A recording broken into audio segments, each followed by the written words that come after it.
everyone. So we have Lara. Hi. She's from Taiwan but very much a resident of Dubai now.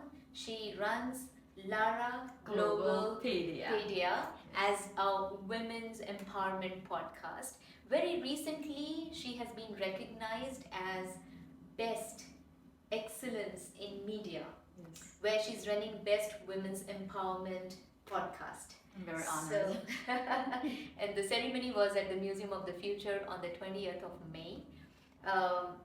I'm so proud meeting you, Lara. How are you? The honor is mine. I'm good, thank you. So can you just tell us something about yourself? Yeah, so I'm from Taiwan and I've been living for like in a multicultural life recent 20 years because my husband's from Russia and I'm from Taiwan and my kids they go to German school.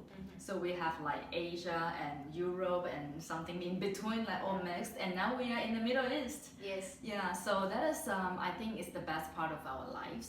And so I want to bring this perspective of life to all the children as more as I can, as much as I can. Yeah, so that I'm doing the educational programs. I call it Lara Globalpedia. It's the same name of my podcast and YouTube channel. Right. Yeah, so basically I'm trying to bring everything about the world to the children. So now, so they will not just learning English, alphabet, mathematics, but they will learn the real life and already from a very early age, from 5 years old. Absolutely fantastic because I think kids and youth are our future. Yeah. And we should be investing the right knowledge and learning from them since beginning and time is now. This is what even I believe in. So what led you apply for this award of BeingShe Excellence?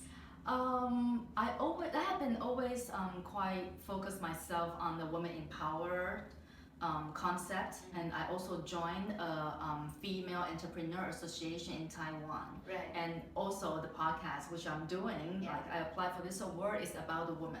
Like whoever empowered or make some contribution or make change of the world. So when I know about BeingShe, that in Middle East and promoting about the concept, I was like, oh my god, I must go.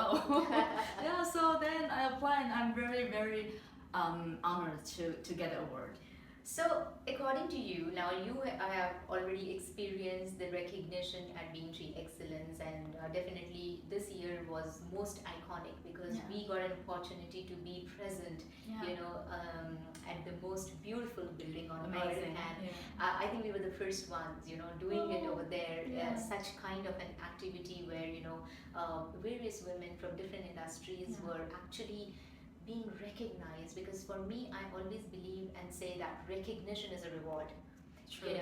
I mean, awards can keep coming and going, but what kind of actual recognition can we create from our community of BeingShe for every individual woman for her accomplishment, and how do we make those accomplishments more into the spotlight and the limelight and coming across as the very super solid stories among our community members and at a global level, So what has it bring into you? Like, it's been a couple of weeks now, and what kind of feedback and what kind of appreciation are you receiving?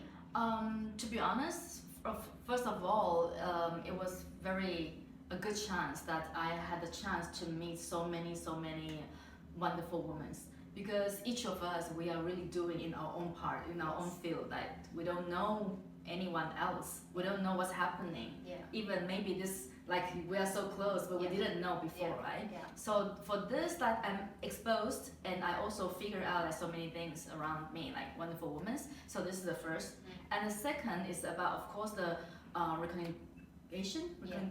This is important because whatever we are doing, and we are so believe in ourselves, but from time to time we need to be seen. Yes, and it's about like marketing. You have very good products, but when no one sees it, then it's such a waste. I mean, you have to raise awareness at every level, whether it is about your concept, your idea, your product. I mean, I think you're doing a similar job out here through your podcast. You are ensuring that all the stories of different people, all the knowledge and experience being shared at a larger scale, and we are doing the similar stuff. So I mean, for me it will be very interesting to actually know that what made you begin the journey of this women empowerment platform of podcast? To At the beginning, when I started to do the podcast, I didn't focus on like what I want to do. It was kind of like extension to my course, Right. because I teach children everything about the world, Yeah. and some kids they cannot join the class, so I want to do something for them as well. So that was the beginning. Okay. And then I figured out, okay, I have so many like girl students, and I'm from Taiwan, and this is actually a country which the gender equality is like higher Yeah. than most of the countries, but it's still not enough, you know. And so then I think, yeah, sometimes we don't have enough confidence, you know, especially for the woman. Right. Yeah, we know that we are good, but when sometimes the conflict starts, and then we think, okay, oh, maybe I should back up. Yeah. But no, we should not. Yeah. And we should know, we should have some figures to inspire us or to motivate us. And I have a daughter. I think that is the That's most, beautiful. yeah, I think Yes. that is the most original concept in my mind, that I want my daughter to know she Yeah. could be anyone she wants to be. Yeah. There are so many examples Right. from the history, from different countries, from different cultures. So it must be someone from Yeah. all these figures. Yeah.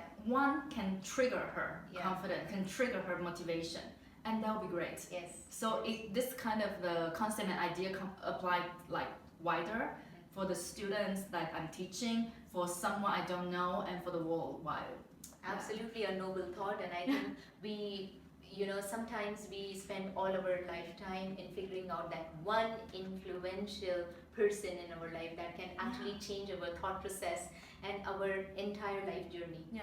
And I think you're doing great and absolutely amazing on that part. Try. So, I mean, is there any like futuristic goal that you have attached to this podcast, or you just want to carry on with a similar set of content that you're generating right now?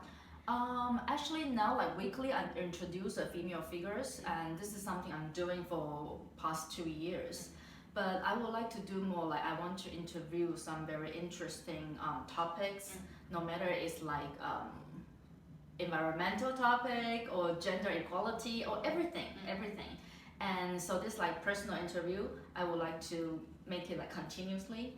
And so now I was doing in Chinese, right? So now I started doing English, and I hope in the future maybe there will be Arabic. I'm learning Arabic. Absolutely, why not? I mean, UAE, although Yeah. it's so multicultural, and you know, Yeah. we actually deal with 200 plus nationalities, but Yeah. I think Arabic has its own flavor. Yeah. And it's gonna be beautiful, I'm sure, that Yeah. if it can come in Arabic, because at the end of the day, I feel that if we have long-term plans, you Yeah. know, of staying in Middle East and Yeah. especially in UAE, then why not? Why not? You know, introducing ourselves to this beautiful language as Yeah. well. So yeah, so good luck on that. Thank you. Also, I just want to understand that, you know, I mean, what kind of set of audience would you like to connect for your podcast? Are you looking out for business owners? Are you looking out for women who are actually doing some kind of community development work? Yeah. I mean, what's your set of content revolves around? I think at the beginning, my audience, they are more like parents, moms, because when I'm actually like educational channels, but I don't think it should be limited. Yeah. Because the contents that I'm bringing Yeah. is actually useful for anyone. Right. Yeah. Yeah. But if we focus on something, it could be like between like 30 to Yeah. 45, something Okay. around my age Okay. as well. Yeah. Yeah. So that this stage we think about our nowadays, like our career or improvement, and but we also consider about the family and the children and the education. So when this all combined together, it's actually what I'm interested in. I think most of the moms like me also would be interested in. Yeah, absolutely. Why not? And I think that's the way forward, and Yeah. that's a very forward thinking. So, according to you, do you really think community or platform like BeingShe actually fast tracks your personal, professional, business growth or development if you're a part of such community? Yes, I do believe so, because as I said, you need to be seen, right? And it's so important that you need to be with the same kind of mindset people together, Yes. so that it will encourage you, and then we together we move forward and we help each other, and this kind of the vibe Yeah. is very important. True. If I hang out with someone who doesn't like, okay, I just want to go home and I just want to play with my phone, don't Yeah. tell me, I don't want to get any improvement. It's okay, it's a life choice, but it's just not my choice. True. And I would feel better with the same mindset people. Absolutely, wonderfully said. And like-minded people around in the community supporting each other. As you can see, since the time we began our journeys together, we have been working on so many projects already together. So yeah, I think that's the whole idea of being part of such powerful community like BeingShe. And here we try our best to bring in that kind of resource and element that can actually be shared with each and every individual in the community for their growth. So thank you so much, Lara, for coming over. Thank you. Absolutely lovely talking with you. Congratulations to you once again for winning one of the best recognition awards. And I really wish all the best to you for your podcast and the messaging that you're trying to create for the community on global level. So thank you so much. Thank you.